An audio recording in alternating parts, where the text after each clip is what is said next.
Hello everyone. So today we are looking at the very first chapter, floating point numbers, which includes mantissa, exponents, and normalization. And I'm going to be telling you a very easy way to memorize this chapter so you don't make mistakes in the paper. So there are three types of questions that can be given to you. So we're going to categorize it that way. Number one, it can be binary to floating. So binary is essentially 0, 0, 1, 1, all of these digits, and then you have floating, which are actual values like 23.7, 33.5, and all. So how do you work on this? The very first category is binary to floating. So let's talk about with the very first example, that is 0, 1, 0, 1, 1, 0, 1, 0. So this is my mantissa, and then I have the exponent as 0, 0, 1, 0, 0. So I will be explaining this type through this example. So I know this is my mantissa and this is my exponent. So the very first step is you check if mantissa is normalized.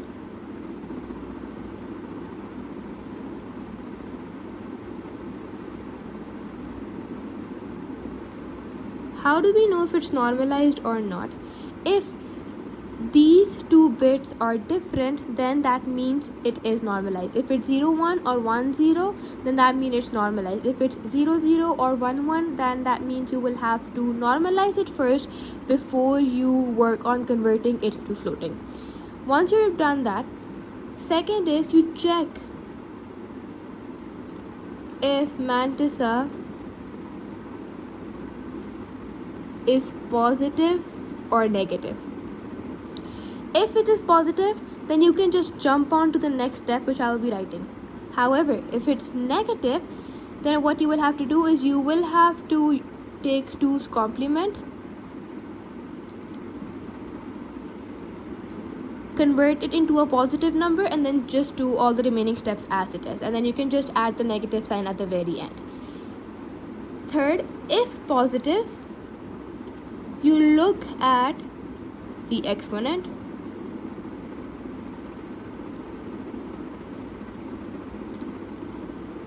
If exponent is positive, you move to the right. If exponent is positive,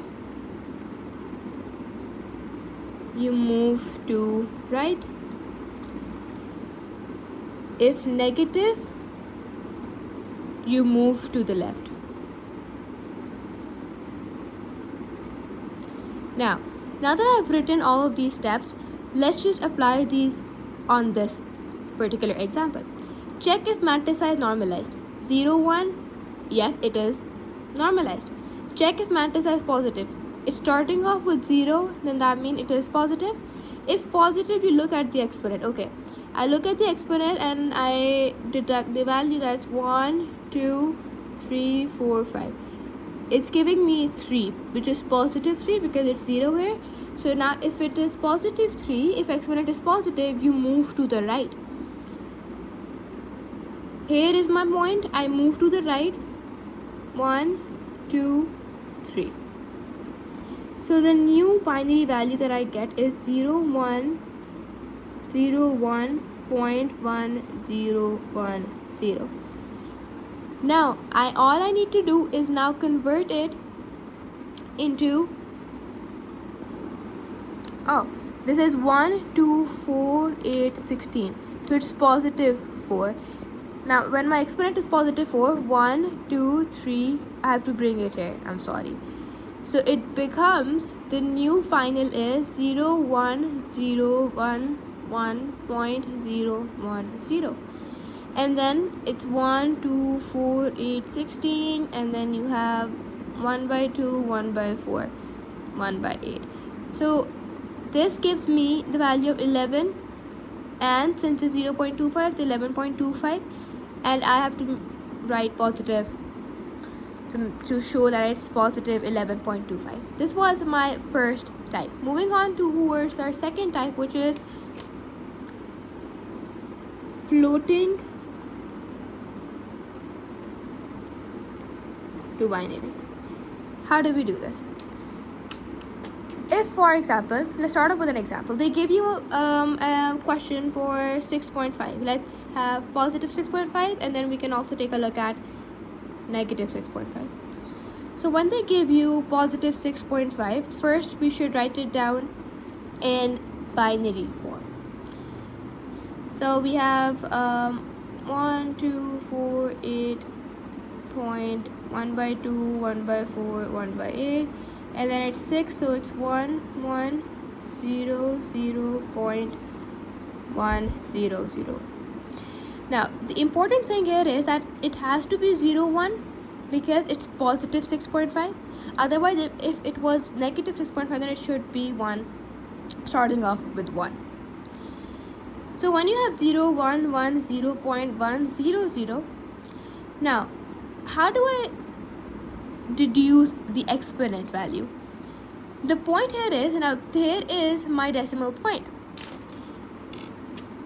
If I'm moving it to the left, 1, 2, 3. If I am moving it to the left, then I have to know that my exponent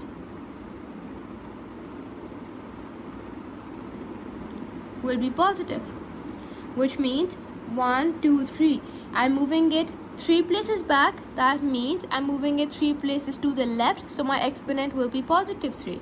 So it should be 0, 0, 1, 1. So my final answer is 0, 1, 1, 0, 1, 0, 0, and this is my exponent value. Now as for negative 6.5, it's pretty simple. All you have to do is, when you write down negative 6.5, you have to just convert. All you have to do is you write positive 6.5 as it is, then you take 2's complement, and then you will get minus 6.5, and then you can apply the same rule here. This is it for floating to binary. Now a third part is normalization. Again, a few simple steps that we need to memorize. Let's take an example again. You have 0, 0, 1, 1, 1, 0, 0, and then I have my exponent as 0, 1, 0, 1. So the first step is, I can see that it's not normalized because these 2 bits are same. It's 0, 0. If it was 0, 1, then I can say that, oh, it's normalized, but it's not normalized. Let's deduce the value of exponent. It's 1, 2, 4, 8. The value is 5.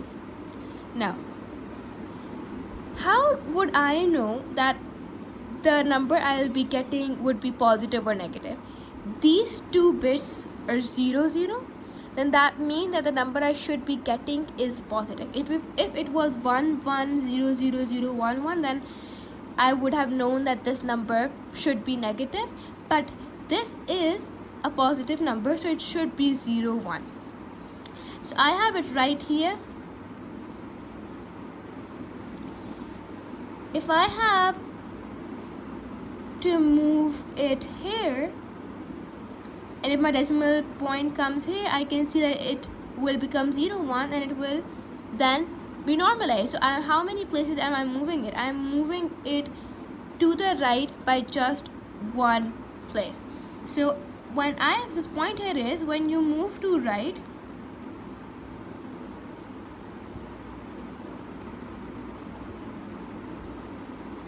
you subtract from the exponent.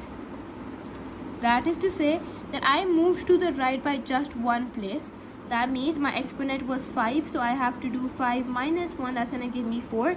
So my new answer would be 0, 1, 1, 1, 0, 0, and my new exponent is 4, so it will be 1, 2, 4, 8, 0, 0, 1, 0, and that is it.